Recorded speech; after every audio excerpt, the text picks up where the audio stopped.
We're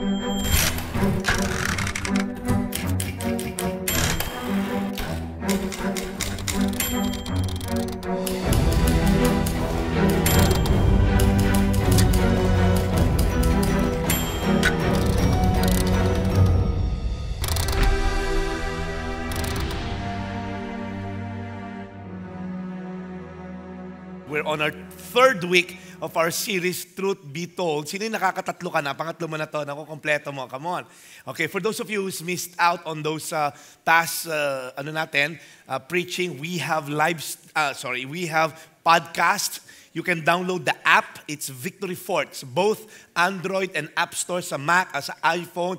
It's there. Type nyo na po, Victory Fort. It's free. So you can download the past preaching as well. So we've been talking about these different parables. We're going to talk about 8 different parables of Jesus Christ. Well, as you know, parables are just fictional stories. It's a made-up story, okay? Kind of like Narnia or Lord of the Rings. They are parable pa. Parang gano'n, fictional lang siya. But then again, it's focusing on one specific truth. Jesus Christ, so of course, he's a master storyteller. He can craft stories to bring about one truth that is pounding on that specific time. Normally, pagka may mga audience na nakikinig sa kanya na lalo na yung particular story na pag-uusapan natin, 2 different sets of people, he's gonna tell a story that the listener can put their selves into. Parang ako yung isa doon parang ako yung isa doon So that's the way it works. So ang parable po, hindi ho yan hinihimay na isa-isa, bawat event merong meaning. No. It's one whole lump pertaining to one particular truth that God wants to communicate. Jesus wants to communicate. So, ang trabaho ko po ngayon at nating lahat ay hopefully we can glean the truth behind the different parables. Kaya nga, truth be told, okay? Malaman mo na yung totoo through this story. So, unearthing the truths behind this parable. And today, this is a very famous parable. Kaya some of you, baka mag-check out na sa akin. Some of you, alam ko na yan, Pastor, bata pa lang ako sa Sunday school, tinuturo na yan. We'll be talking about the prodigal son. Okay? Sino rito yung mga medyo pasaway nung araw? Okay? Parang si Junjun, madalas patawag sa school, di ba? Yung mga ganyan, di ba? Tay, pinapatawag ka ng principal. O bakit? Ano naman kalokohan mo? Malay ko, ikaw pinapatawag tayo Anong kalokohan ginawa? Mga ganun ba, okay? Walang ginawa, kundi manghodigo. Well, of course, prodigal. We know the word prodigal. It's really recklessly extravagant, okay?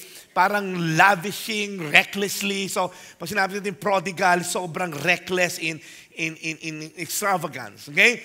But then again, pagka nag-share si Jesus ng parable, it's always parang may particular scenario and then ag-address niya through a parable.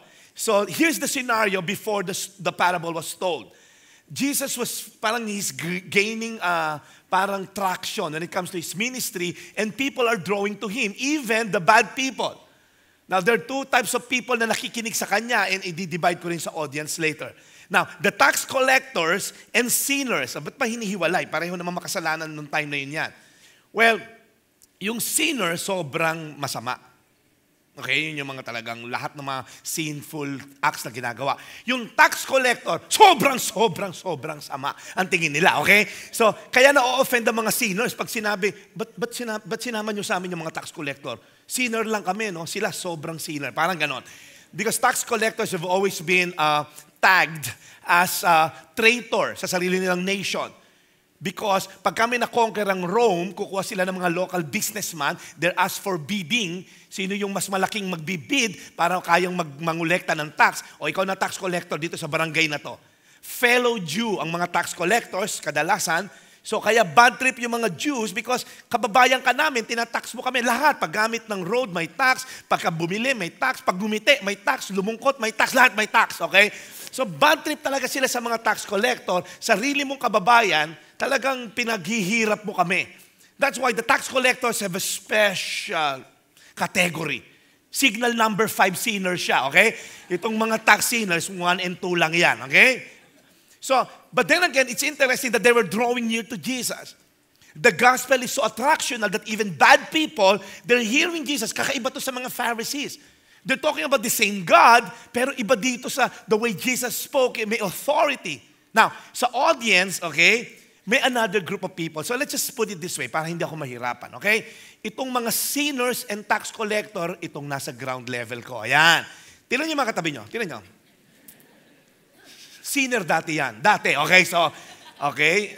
And then, there's another group of people na mga nasa taas lang, yung mga nasa balcony. Yan, mababait yan. Sila naman yung mga Pharisees and scribes. Now, kayo mga nasa taas, okay? Nag-uusyoso lang yung mga yan kay Jesus. Hindi naman actually nakikinig yan kay Jesus. Parang ganito rin. May nag-holding hands doon. Lover's lane na yan eh. May nakikita ako mga magsusyota dyan eh. Feeling nila lover's lane yung pinakataas dahil hindi ko nakikita. Nakikita kita ha? Okay? May mga kumakain dyan. Bawal kumain dito. Bago yung carpet, please lang. Bawal magkape. Yung mga may baon na kape, bawal magpasok dito. Okay? Iba, galit pa sa usher. Sa kayo mga usher natin, hindi utusan yan ha? Pag may nakita ko sa inyo, tapon nyo nga to. Diyos ko, mga COO'y karamihan dyan kung magpatapong ka. No? Titingnan ko, may mga sumbong sa akin nakakarating. Ha? Kung mag-utos ka, parang feeling mo nasa bahay ka. Ha? Okay na, ilabas ko na mga asher. Okay na? May issue pa ba?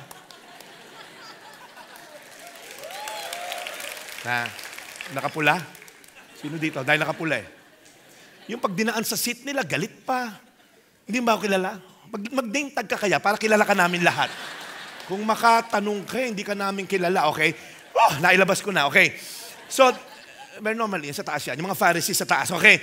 No, I love those people sa balcony. So, sa taas, may mga Pharisees and scribes, they thought they were closer to God. So, they grumbled. They're saying, why this Jesus, kung talagang galing siya kay God, why is He receiving sinners and not only receiving or welcoming, He's eating with them. Now, eating with someone connotes relationship. Di ba? Hindi ka kakain with a total stranger. Di ba? Kaya ang hirap nga sa Jollibee o McDo, kakain ka. Can I sit here? Parang wala tayong relationship at kakain ka rito sa tabi ko.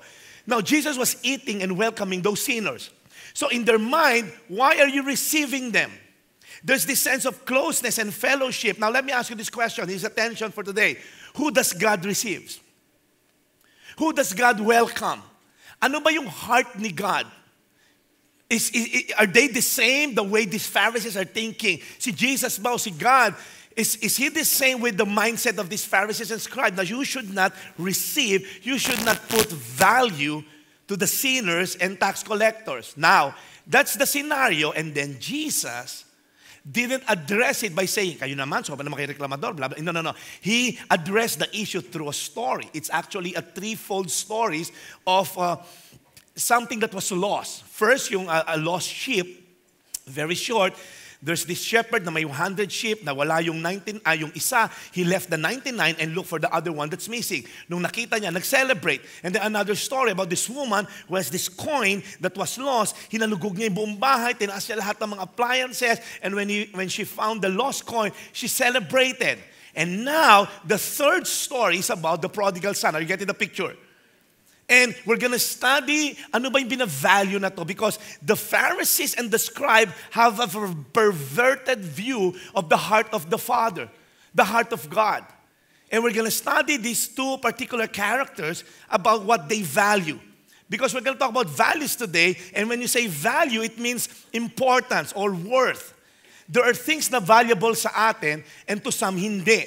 But it doesn't mean hindi valuable sa iba, hindi na valuable sa tao, or rather, hindi valuable sa iyo, it doesn't mean wala nang value sa lahat. A case in point is this toy. Anybody here, nakikita nyo ba yung toy? This toy monkey, okay, na nahuhulog na yung kamay, okay? Used to be may matattoo okay? May matattoo monkey na to because this is owned by a daughter of our small group member. From 2-year-old, nasa kanya na tong monkey na to, na nasisira na ngayon, wala ng mata, okay? And nanonood ng live stream yung bata, yari ako pagka ginawa ko na kasamaan to, okay? So, who will buy this for like 100? Anybody here may 100 pesos ka, you'll buy this? Ba't ko bibili niyang pastor? Kalat lang yan. Una-una, sisira na nga, no? But for this child, na si Gabby, was now 8 years old, lagi niyang kasama tong doll niya na to. Everywhere she goes, it's been part of her life. Hindi siya nakakatulog kung wala to. Now she's grown up. Hirap na hirap ako hiramin to. Pinangako kong isosoli ko after service. Kagabi, hindi siya natulog kasi naiwanan to sa office ko. Parang ganon. So, you will never buy this for like $100 because to us, it's seemingly, walang value to. But it doesn't mean walang value sa atin. It doesn't mean hindi valuable sa bata na to. Because the value is determined by the one who values it, by the one who gives value to it. It doesn't mean walang value sa akin, sa iyo, hindi na rin valuable dapat sa kanya. That's why values is so important. Now, we're gonna move on. Jesus continued, nakwento na niya yung dalawang lost sheep and lost coin. Now, he continued the story. Now, the story goes something like this. There's this younger one who said to his father, the younger son, Father, it's so, parang sobrang demanding.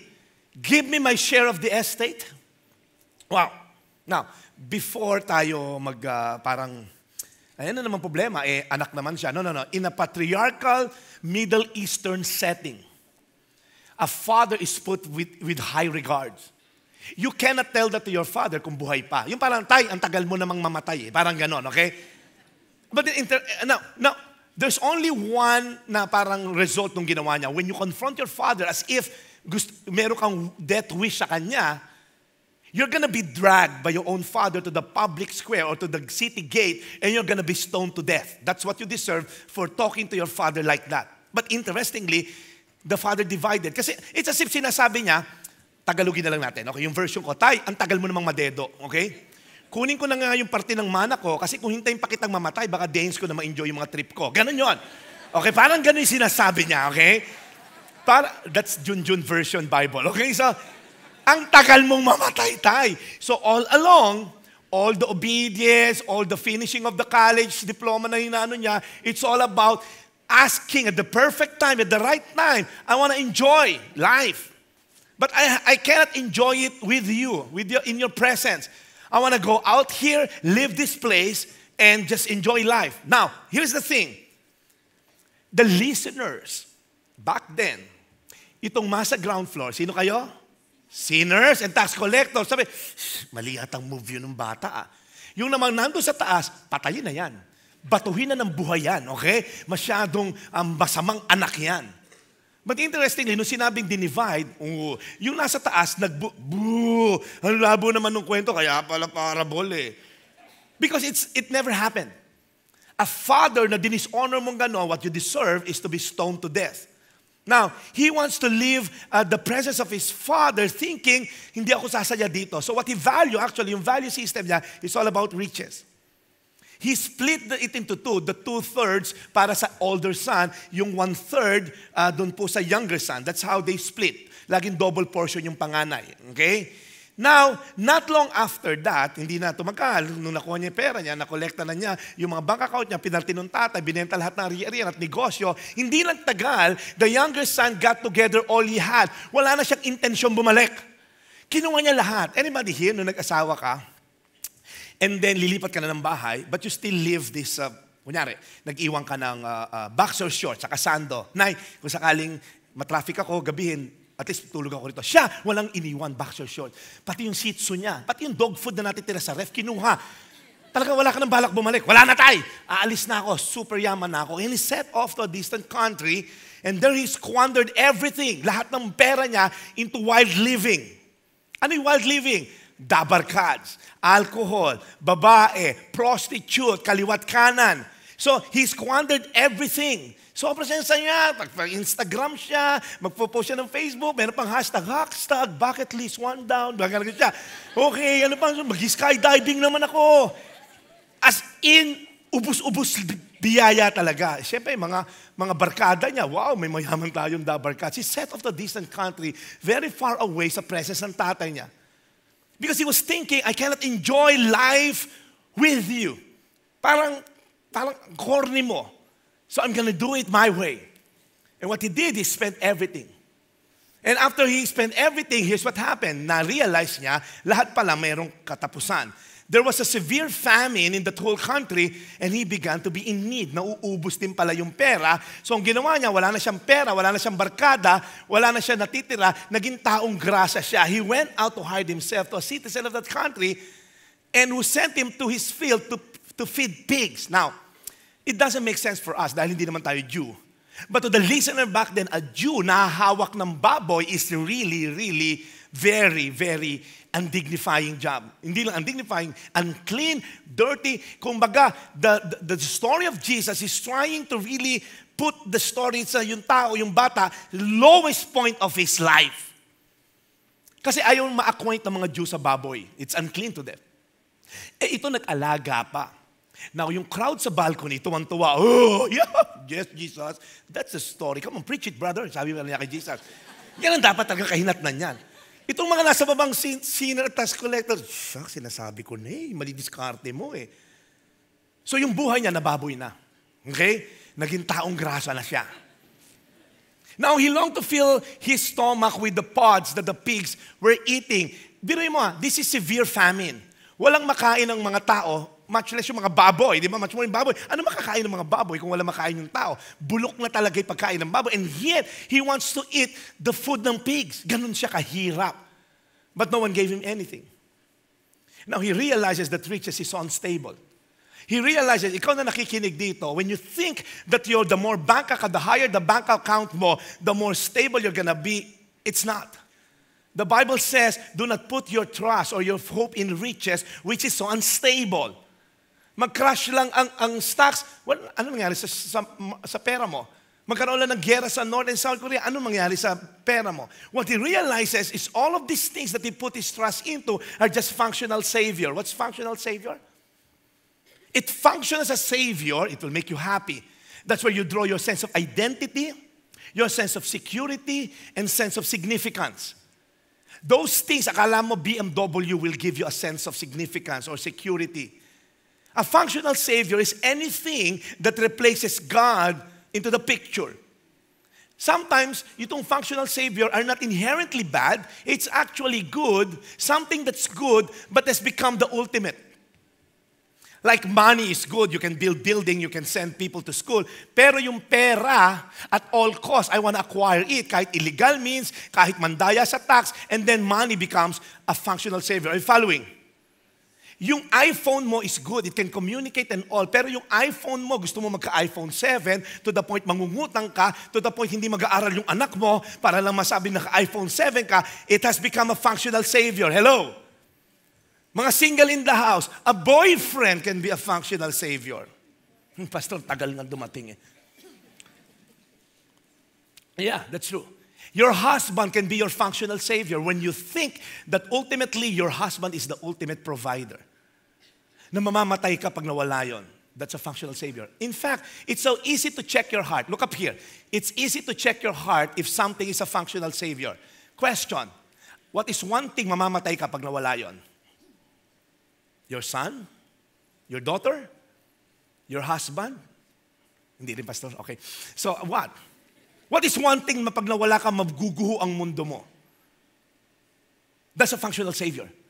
What is one thing you're dying to have this Christmas at all costs? Yung mga sales, yung mga nasa sales na babae at all costs, kahit magbenta ng katawan, ma-reach ang quota, that's a functional savior. When he came to his senses, na-realize ng bata, when he came to his senses, he said, how many of my father's hired men have food to spare? At ako nagugutom dito. Ang gagawin ko na lang, babalik na lang ako sa tatay ko. He recalled his father's goodness. Na kahit sa mga katulong, mabait itong tatay ko. But then again, ang kapal naman ng mukha ko kung babalik ako ron, na parang tipong, atay, naubos yung pera eh. So, dito na lang ulit ako sa kwarto ko. No. Sobra siyang condemned. Sobra siyang may shame and guilt. Minemorize niya to. I'm no longer worthy to be called your son. Just make me one of your slave. Make me one of your hired men. Minemorize niya to. Kinakausap niya yung baboy. I'm no longer worthy to be called your son. Make me one of your hired slave. Pinapractice niya to master enough boldness and courage because he felt shame and guilt. He realizes something. That those sins he committed na akala niya will bring him the sense of satisfaction, the sense of identity, security, and significance, he realizes that this sin is traidor. He will take you farther than you want to go.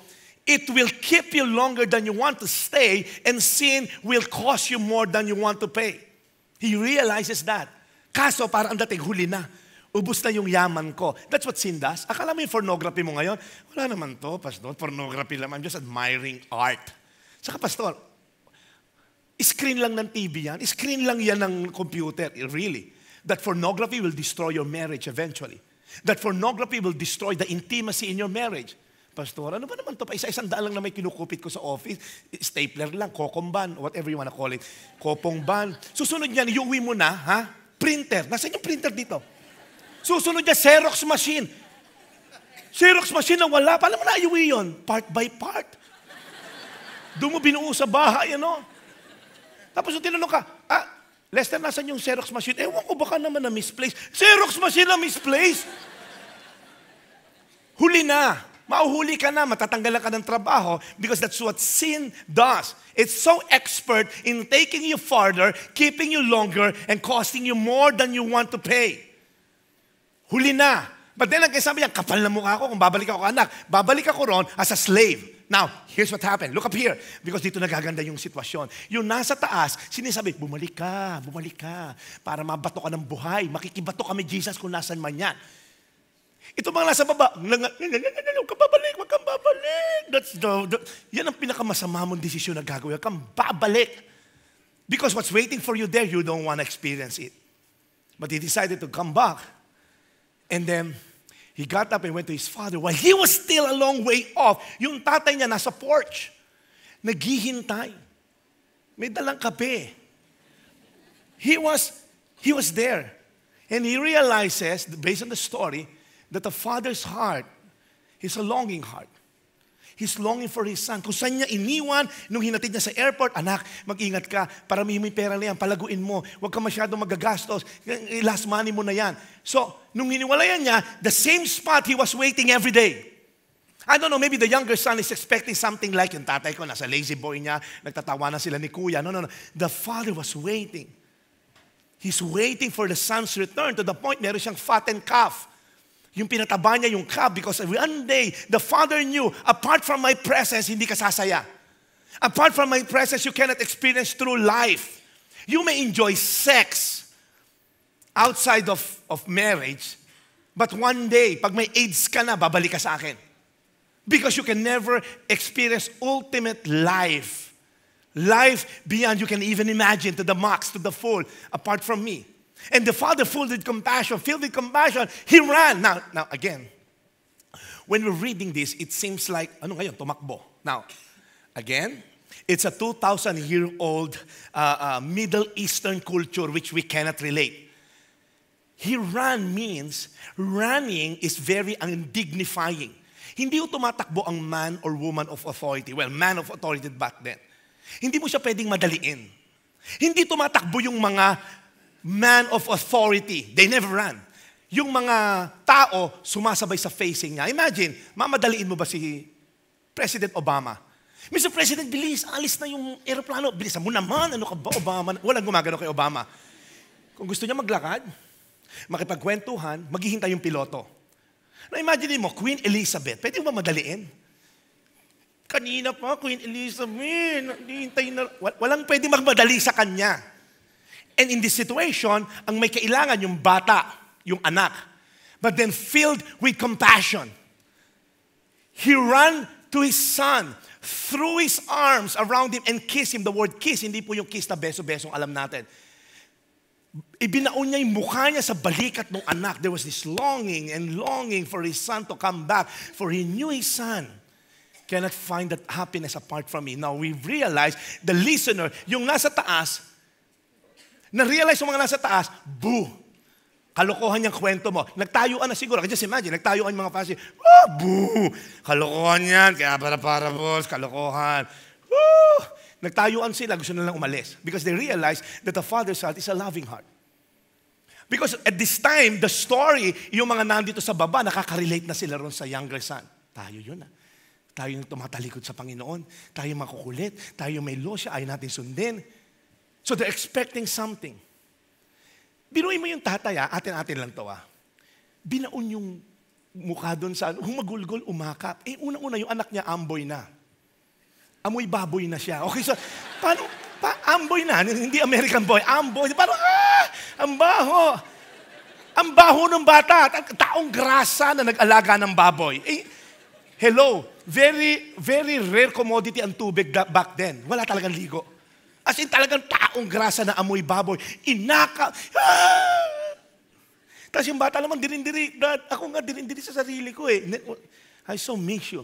You see, the intensity of God's love is greater than the stench of our sin.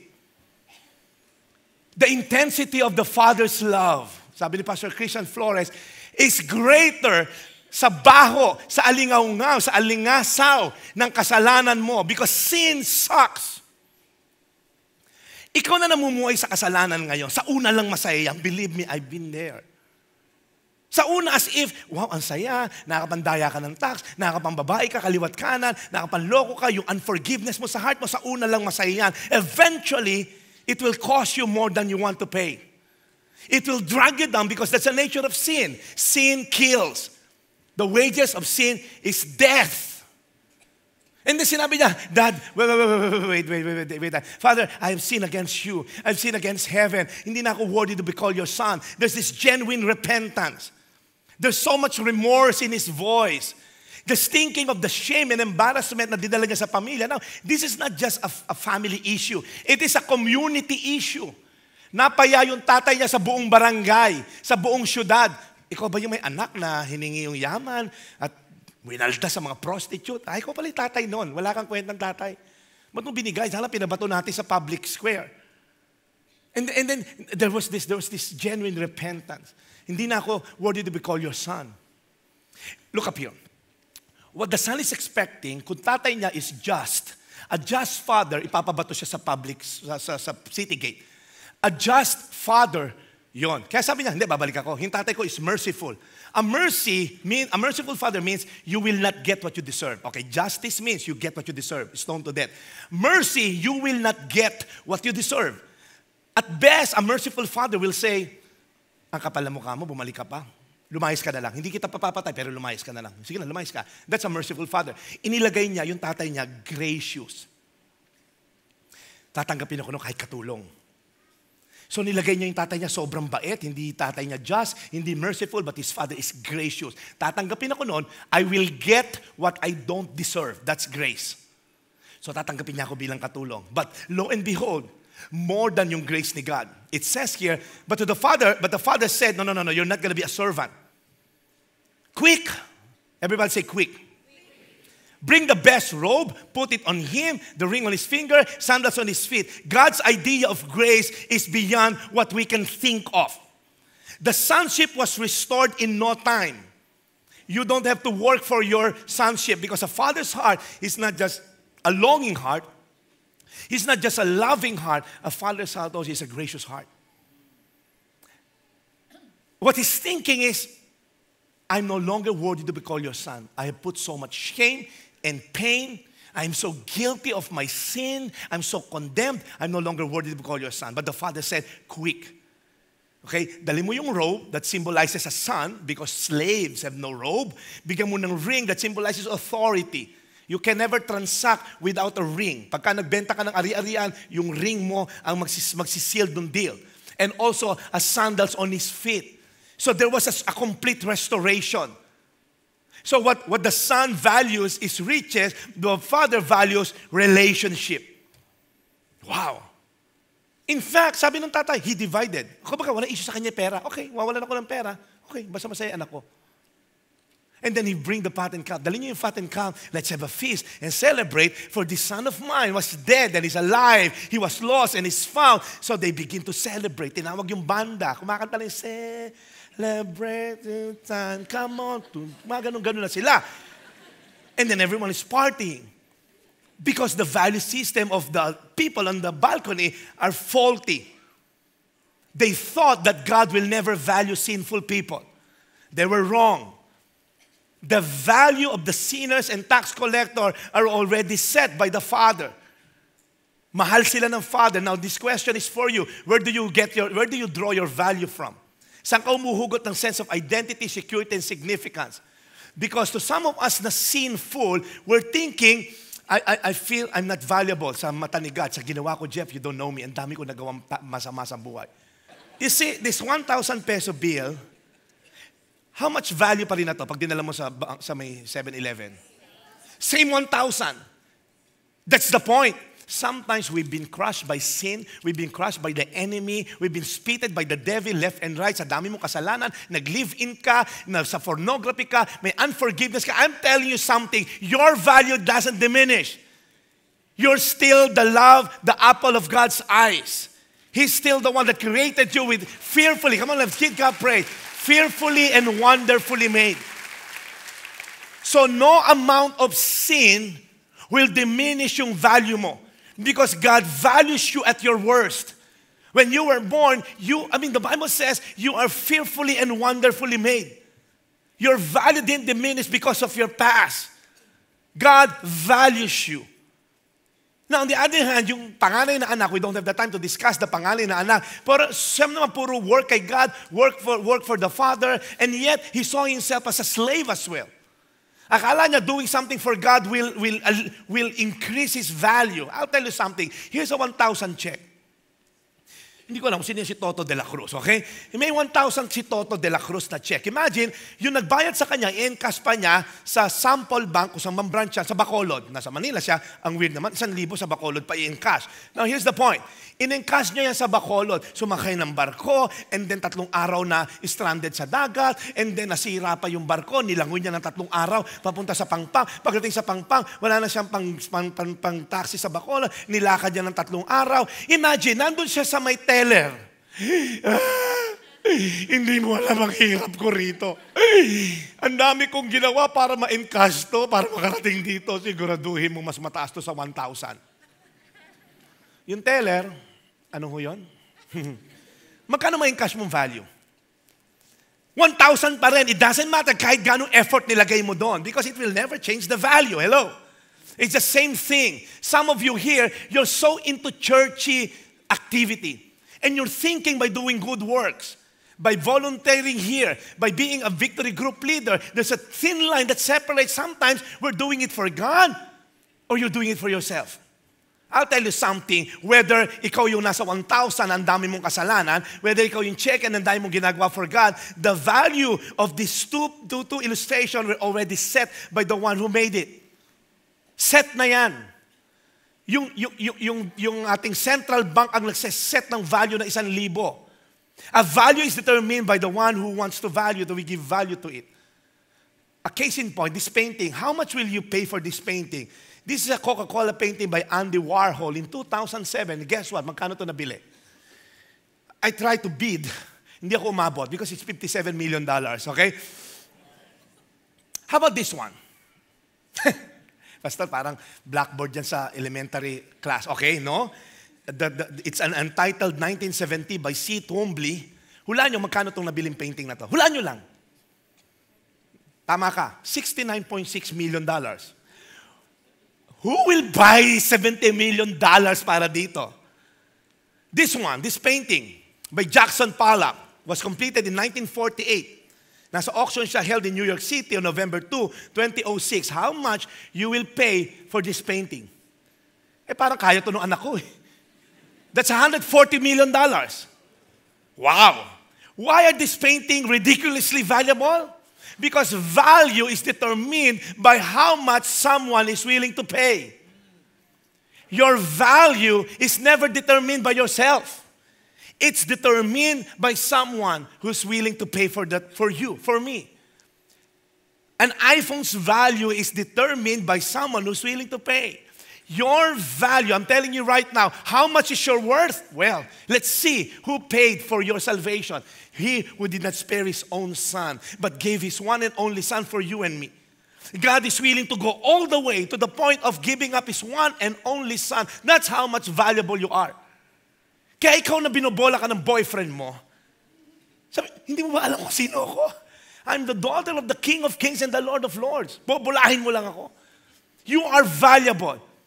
It's not dependent on your status sa kumpanya. It's not dependent on the income na nare-receive mo. It's not dependent kung ikaw ay may na-accomplish o gumraduate sa kolehiyo o hindi. Your value is determined by the one who values you the most, which is God Himself. Imagine for a moment, see Jesus Christ on the way to the cross. He's trying to weigh, nung nasa Garden of Gethsemane niya, is it worth it? Is it worth giving up my life to these people who's going to put their faith in me? Is it worth it? And then he decided, it's worth it. I'm going to go all the way to the cross. Let's all stand on our feet today as we end this series of preaching. You see, but God shows His love for us in this, that while we're still sinners, Christ died for us. Guys, let me tell you something. If you're thinking na you're not that worth, hindi ka worth mabuhay, hindi ka worth yung buhay mo, hindi worth mahalin na ibang tao. No. Someone loved you already. At your worst, Jesus decided to give His one and only life for you. His life, His blood, His very own self. He died on the cross because He's thinking it's worth it. 2013, 2017, 2016, there's will be people that will give their lives to me. It's worth it. That's why I just want to really encourage you today. Some people will not value you. That's given. Some people will diminish your value. But I'll tell you something. The most valuable person on the whole universe, the most valuable person values you. That's why you have to be assured. God, I know you died for me. You gave your life for me. I must be very valuable. So never, ever allow someone to dictate your value, because you're valuable in God's eyes. With or without the assurance ng ibang tao sa mundo na to, God is already assured your worth and value. Let me just pray for you. For those of you na parang feeling nyo, Pastor, ako yan eh. Pastor, yung mga kasalanan ginawa ko, parang I don't feel valuable. No. The key is to repent and return to God. And you will experience life beyond you can ever imagine. But the key, just like the prodigal son, when it came to his senses, turn away from sin and ran to the Father. Because the Father is waiting all along, running to you when you take that direction. So if you're here today, bow down your heads. If you're here today, you're in that position, there are sins you have committed, there are sins na akala mo wala ng forgiveness, and you want to go back to God, I guess this is the time of freedom for you today. Just like the prodigal son, you can either be a mediocre pig feeder, whatever you want to call it. Pwede kang mag-alaga na lang ng baboy for the rest of your life and be a mediocre person. But God wants you blessed. God wants to use you. God wants you to experience His presence moment by moment. And it starts by raising your hand and just, Lord, I want to change. I want to commit my life to you. I want to repent today and live a life that is holy and pleasing to you. So if that's you, you want to repent of your sin and start a life that's truly life and pursue it with the presence of God in the middle of our lives, raise your hand.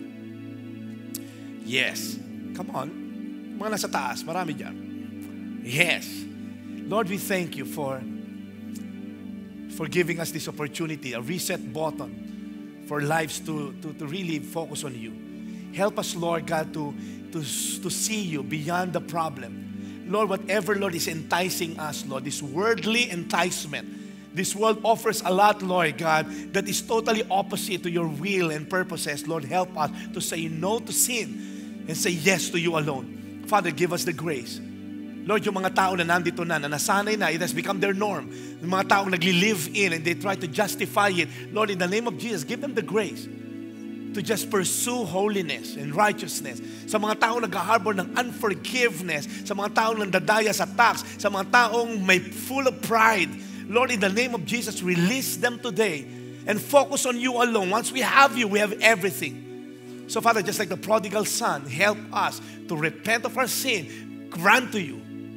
Father, we honor you today. In the name of Jesus Christ. Amen, amen, amen, amen, amen. All right.